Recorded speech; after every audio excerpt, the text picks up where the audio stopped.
Video में हम देखेंगे क्लास 6 साइंस का चैप्टर 3 फाइबर टू फैब्रिक। तो देखिए इसमें पहेली बूझो तो पूरे सारे के सारे चैप्टर्स में आपको 8th क्लास तक आपके साथ ये रहेंगे। पहेली और बूझो एनसीईआरटी की काफ़ी सारी बुक्स में आई है।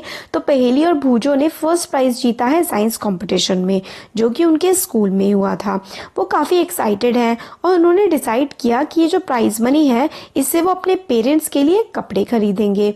जब उन्होंने देखा काफ़ी सारी क्लोथ्स की वैरायटी होती है, मतलब क्लोथ्स जो है आप जो कपड़े पहनते हैं वो कई तरीके के होते हैं, कुछ सिल्क के, कॉटन के, पॉलिस्टर, नायलॉन, बहुत सारे तरीके के होते हैं।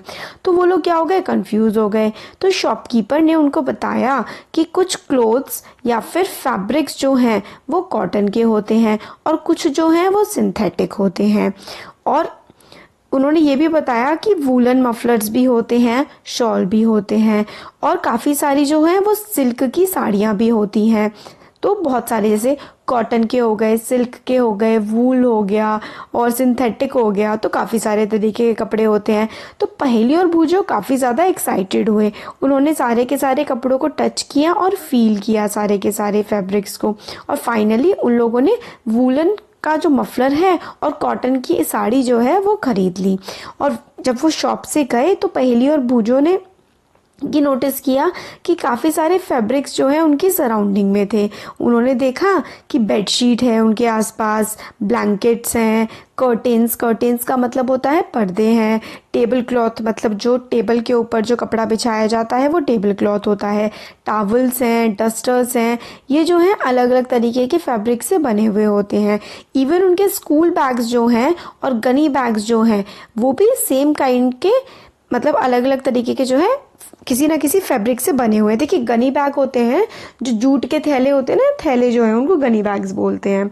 और जो टेबल क्लॉथ हो गया, टावल हो गई, आप जो कपड़े पहनते हैं किसी ना किसी कपड़े का बना हुआ होता है। फिर उन्होंने ट्राई किया आइडेंटिफाई करने का कि भाई कौन सा कॉटन है, कौन सा वूल है, कौन सा सिल्क है, कौन सा सिंथेटिक है। ये सारा का सारा उन लोगों ने फिर आइडेंटिफाई करने की, पहचानने की कोशिश की। तो देखिए वैरायटी इन फाइबर्स जो है वो कई वैरायटी के होते हैं। तो इसमें हम लोगों ने वही देखा ना कि किस किस वैरायटी के होते हैं फाइबर्स। तो जो फाइबर्स हैं वो अलग अलग तरीके के होते हैं, जैसे कि कॉटन हो गया, कॉटन का फाइबर होता है। तो ये एक्टिविटीज़ हैं, कपड़े वपड़े लेके करनी है, इतना वो इसमें कुछ नहीं है। तो फाइबर्स क्या क्या होते हैं देखिए, आपने ऑब्जर्व किया होगा कि थ्रेड जैसी होती है नीडल में। नीडल होता है सुई में आपने कभी देखी होगी कि उसमें क्या होता है, धागा होता है। कई बार ये जो धागा होता है काफ़ी पतले पतले धागों में बटा हुआ होता है और काफ़ी मुश्किल हो जाता है आंखों से उस नीडल में डालने। जैसे कि सुई होती है उसके साइड में नीचे की तरफ बारीक सा होता है, इसमें धागा डालने का ऑप्शन होता है ना। तो इसमें मतलब इतना बारीक धागा होता है कि डालना भी मुश्किल हो जाता है कई बार। तो thin strands of thread that we see are made of still thinner strands called fiber। ठीक है, तो फाइबर्स क्या होते हैं, जो स्ट्रैंड्स पतले पतले धागे होते हैं ना, धागों के भी बहुत ही बारीक जो हिस्से होते हैं, वो जो बहुत सारे बारीक हिस्से मिलते हैं ना तो क्या बनता है, फाइबर बनता है। आप समझ लीजिए बहुत सारे धागे मिल करके क्या बनता है, एक फाइबर बनता है।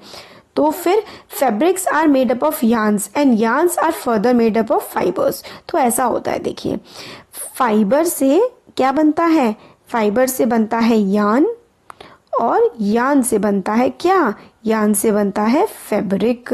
तो आप ऐसे करके लिख सकते हैं। अगर आपसे पूछा जाए कि सबसे पहले क्या आया, सबसे पहले फाइबर आया। फाइबर किससे बना होता है, फाइबर बहुत सारे थ्रेड से, बहुत सारे धागों से जो है मिलकर के बना होता है फाइबर। और फाइबर से क्या बनता है, बहुत सारे धागे जब जुड़ जाते हैं तो यार्न बनता है, और यार्न जब बहुत सारे जुड़ जाते हैं तो उससे फैब्रिक बनता है। और ये जो कपड़ा होता है ना, सिल्क का कपड़ा, कॉटन का कपड़ा, सिंथेटिक, ये सब कुछ क्या होता है, ये सब कुछ हमारे क्या होते हैं, अभी भी बताया मैंने आपको, सारे के सारे हमारे फाइबर्स होते हैं। फाइबर्स से हमारा यार्न बनता है और यार्न से हमारे फैब्रिक बनता है, और फैब्रिक पूरा मिलकर के कॉटन, वूल, ये सब कुछ बनता है। तो देखिए फाइबर्स जो हैं वो, आप पक्का कंफ्यूज हो रहे होंगे फाइबर में और फैब्रिक में। तो देखिए पहले आता है फाइबर, सबसे पहले फाइबर आता है, फिर फाइबर के बाद फैब हो जाता है, वो बढ़िया हो जाता है, फैबुलस हो जाता है। फैबुलस क्या, बहुत ही सुंदर सा फैबुलस कपड़ा बन जाता है, तो वो फैब्रिक बन जाता है। तो आपने fabric of some fibres of some fabric such as cotton, jute, silk, wool, ये जो है कहाँ से ऑब्टेन्ड होते हैं, प्लांट और एनिमल से होते हैं, तो इसलिए हम इनको नेचुरल फाइबर कहते हैं। तो देखिए नेचुरल फाइबर ऐसे फाइबर होते हैं जो प्लांट्स या फिर एनिमल से हम लोगों को मिलते हैं, मतलब आप कहिए कि नेचर से, हमारे एनवायरनमेंट से हम लोगों को मिल रहे हैं जो फाइबर, उनको हम नेचुरल फाइबर कहते हैं। जैसे कॉटन, कॉटन खेतों में उगता है, पेड़ होता है कॉटन का, जूट का भी पेड़ होता है, सिल्क हम लोगों को एनिमल से मिलता है, सिल्क वॉर्म से हमें सिल्क मिलता है, वूल जो है वो भी हमें जानवर से मिलता है, याक से, शीप्स से, है ना। तो हम लोगों को जो नेचुरल फाइबर्स है ना वो या तो हमें जानवरों से मिलते हैं या फिर हमें पेड़ों से मिलते हैं। तो नेचुरल फाइबर जो है they can be either we can obtain natural fibers either from animals or for plants, तो हम प्लांट से या फिर एनिमल से जो है लेते हैं नेचुरल फाइबर्स को। कॉटन और जूट जो है वो हम लोग को प्लांट से मिलते हैं, वूल और सिल्क जो है वो हम लोग को एनिमल से मिलते हैं। वूल जो है वो ऑब्टेन की जाती है फ्लीस ऑफ शीप और गोट से। तो वूल कहाँ से मिलती है आपको, या तो आप कह सकते हैं कि आपको गोट से मिलती है या फिर आप कह सकते हैं आपको शीप से मिलती है। तो ये it is also obtain from the hair of rabbits, और किस किस से मिलती है, रैबिट के हेयर से, याक से, कैमल से। और silk fibre is drawn from cotton of silk worm, cocoon. तो सिल्क जो है फाइबर, सिल्क फाइबर कुकून से हम लोगों को सिल्क वॉर्म के मिलता है। तो कई हज़ारों साल तक नेचुरल फाइबर्स जो हैं हम लोग यूज़ करते थे, हज़ारों साल तक हम लोगों ने सिर्फ नेचुरल फाइबर्स ही यूज़ किया है। फैब्रिक, फैब्रिक का मतलब होता है कपड़ा। कपड़ा बनाने के लिए जो हम पहनते हैं, कई हज़ारों सालों तक हम लोगों ने क्या किया, हम लोगों ने कपड़ा कैसे बनाया, नेचुरल फाइबर से या फिर नेचुरल फाइबर से बनाया, मतलब या तो एनिमल से लेकर के या फिर प्लांट से लेकर के। अब लास्ट कुछ 100-200 साल से हम लोगों ने केमिकल्स की हेल्प से क्या कर लिया है, फाइबर्स बना लिए हैं। तो ऐसे fibres which are not obtained from plants or animal sources are called synthetic fiber. Example polyester, nylon, acrylic। तो ये सारे के सारे जो हम लोगों ने ना ही पेड़ों से लिए हैं और ना ही हम लोगों ने जानवरों से लिए हैं, तो ऐसे जो फाइबर्स हैं उनको हम सिंथेटिक फाइबर कहते हैं। तो fibres which are not obtained from plants or animal sources are known as synthetic fibers। ये लेबोरेटरीज में केमिकल से बनाए जाते हैं। अब हम लोग प्लांट फाइबर के बारे में देखते हैं। तो कॉटन हो गया, तो इसमें पूरा हमें यही बताया गया है कि कॉटन हम लोग कितनी सारी चीज़ों के लिए, कपड़े के लिए, बेडशीट के लिए, बहुत सारी चीज़ों के लिए हम लोग इस्तेमाल करते हैं। तो भाई कॉटन आता कहाँ से है, where does this cotton wool come from, ये कॉटन जो है वो कहाँ से आता है। तो कॉटन की जो है ना फसल उगती है, कहाँ पे उगती है, खेतों में उगती है। कॉटन का प्लांट जो है वो यूजुअली कहाँ पे उगाया जाता है, जहाँ पर ब्लैक कलर की सॉइल होती है और वार्म क्लाइमेट होता है। तो देखिए बड़ी सारी इंपॉर्टेंट चीज़ें आ गई एक ही लाइन में। तो हम लोग देखते हैं आराम आराम से कि कॉटन का जो प्लांट है ना वो खेतों में उगाई जाती है, खेती होती है। और कहाँ पर उगाया जा सकता है कॉटन, तो कॉटन जो है ना वो ब्लैक सॉइल में और वार्म क्लाइमेट में कॉटन उगाया जा सकता है, काली मिट्टी में और जहाँ पर काफ़ी गर्मी हो, तो ब्लैक सॉइल में और वार्म क्लाइमेट में। तो कहाँ पर उगाया जा सकता है, ब्लैक सॉइल और वार्म क्लाइमेट, मतलब काली मिट्टी हो और एरिया कैसा हो, एरिया गर्म हो, काली मिट्टी में और जहाँ पे वातावरण जो है गर्म हो, ब्लैक सॉइल और वार्म क्लाइमेट में ही जो है कॉटन के प्लांट को उगाया जा सकता है।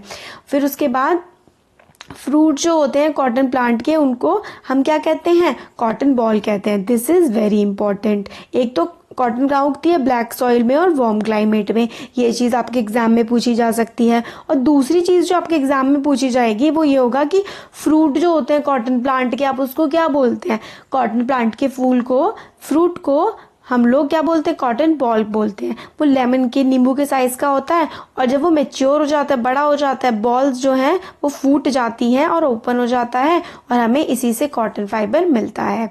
हैव यू, ये देखिए ये कॉटन है, कॉटन ये ना, इसको हम लोग उखाड़ लेते हैं और निकल जाती है इसमें से कॉटन, और ऐसा लगता है जैसे कि हर तरफ बर्फ बिछी हुई हो। तो कॉटन बॉल्स में से हम लोग कॉटन निकाल लेते हैं और मोस्ट ऑफ द टाइम्स कैसे निकालते हैं हम लोग, यूजुअली हम लोग हैंड से निकालते हैं। तो फाइबर्स जो हैं फिर उसके बाद सेपरेट करते जाते हैं क्योंकि इसमें बीज भी होते हैं। तो फाइबर से हम लोग बीज सेपरेट कर देते हैं, अलग कर देते हैं, कॉम्ब करके हम लोग बीज अलग कर देते हैं। और इस पूरे प्रोसेस को हम लोग कहते हैं ginning. Process is called ginning of cotton. तो गिनिंग ऑफ कॉटन क्या है, removal of cotton from its seeds, तो कॉटन की जो बॉल होती है उसमें से हम कॉटन के सीड्स को जब अलग करते हैं तो उस प्रोसेस को हम लोग गिनिंग कहते हैं। गिनिंग ट्रेडिशनली हैंड से की जाती है थी, बट आजकल क्या होता है, गिनिंग मशीन्स आ गई हैं। अब नेक्स्ट जो इसमें आता है, नेक्स्ट हमारा आता है जूट। तो फिर उसके बाद यार्न टू फाइबर, फिर वीविंग क्या होती है, निटिंग क्या होती है, ये सारा का सारा हमें इस चैप्टर में बताया गया है। छोटा सा चैप्टर है, ज़्यादा कुछ नहीं है। तो कॉटन के बारे में हमने देख लिया, नेचुरल है। हम लोगों को जो प्रोसेस होता है कॉटन के सीड्स में से कॉटन के फाइबर को अलग करने का, उसको हम लोग क्या बोलते हैं, उसको हम लोग क्या बोलते हैं, याद करिए, उसको हम लोग बोलते हैं गिनिंग ऑफ कॉटन। तो जूट बहुत इंपॉर्टेंट है। जूट का फाइबर हम लोग कहाँ से लेते हैं, stem of the jute plant. कहाँ से लेते हैं जूट फाइबर, जूट फाइबर हम लेते हैं स्टेम ऑफ जूट प्लांट। तो जूट का जो प्लांट होता है ना, उसके स्टेम से ही हम लोग क्या लेते हैं, जूट फाइबर लेते हैं। स्टेम है और इसमें ऐसे ऐसे करके फाइबर है, तो जो स्टेम ऑफ द प्लांट है ना, उसी से हम लोग जो है जूट का फाइबर निकालते हैं। तो तने से जूट लिया जाता है। कहाँ पर, रेनी सीजन में, जब बहुत ज़्यादा बारिश पड़ती है ना, तब इसको उगाया जाता है, क्योंकि जूट के प्लांट में बहुत ज़्यादा पानी लगता है। तो जूट जो है मेनली वेस्ट बंगाल, बिहार और असम, वेस्ट बंगाल में, बिहार में और असम में, मेनली 3 जगह जो है ये जूट का प्लांट उगाया जाता है। जूट प्लांट जो है is normally harvested when it is at flowering stage. तो इसको हार्वेस्ट करने का मतलब है इसकी फसल को कब काट लिया जाता है, तो जब जूट में ना, जब फूल उग रहे होते हैं उसी टाइम पे जूट की फसल को काटा जाता है। तो jute plant is normally harvested when it is at flowering stage. जब इसमें फूल उगने वाले होते हैं, फ्लावरिंग स्टेज पे ये होता है, उस टाइम पे इसकी फसल को काट लिया जाता है। और कैसे उगाते हैं, कैसे काटते हैं इसको, मतलब निकालते हैं इसमें से जूट का फाइबर। तो देखिए, जिसकी जो स्टेम होती है उसको क्या करते हैं, पानी में डुबो देते हैं कुछ दिनों तक। कुछ दिनों के लिए ना जूट की जो तना है उसको पानी में डुबो दिया जाता है। फिर स्टेम्स जो हैं वो रॉट होने लगती हैं, मतलब सड़ने लगती हैं, और फाइबर्स जो हैं फिर उसके बाद हाथ से अलग कर लेते हैं। तो देखिए, जूट का ये प्लांट है, इसकी स्टेम को पानी में डुबो देंगे कई दिनों तक, फिर एक तरह से वो उसकी स्टेम सड़ने लगेगी और फाइबर जो है उसको हाथ से, जूट फाइबर को आराम से निकाला जा सकता है। फिर to make fabrics, all these fibres are first converted into yarns. तो क्या होता है, फैब्रिक बनाने के लिए हम लोगों को फाइबर का मतलब क्या होता है, कपड़ा, है ना। फाइबर का मतलब होता है, सॉरी, धागा। फाइबर का मतलब होता है धागा, धागा बहुत बारीक धागा, उससे बनता है यार्न। और यार्न से क्या बनता है, यार्न से बनता है फैब्रिक। तो फिर उसके बाद यार्न कैसे बनता है ये हम लोगों को बताया गया है। तो प्रोसेस जो होता है ना यार्न बनाने का, उसको हम लोग कहते हैं क्या, फाइबर से आप यार्न बना रहे हैं उस प्रोसेस को स्पिनिंग कहते हैं। स्पिन करना हो, स्पिन जो हम करते हैं ना, स्पिनिंग करने के प्रोसेस को हम लोग क्या कहते हैं, मतलब यार्न बनाने के प्रोसेस को हम स्पिनिंग कहते हैं। जो हमारा धागा होता है उससे हमने यार्न बना दिया, जो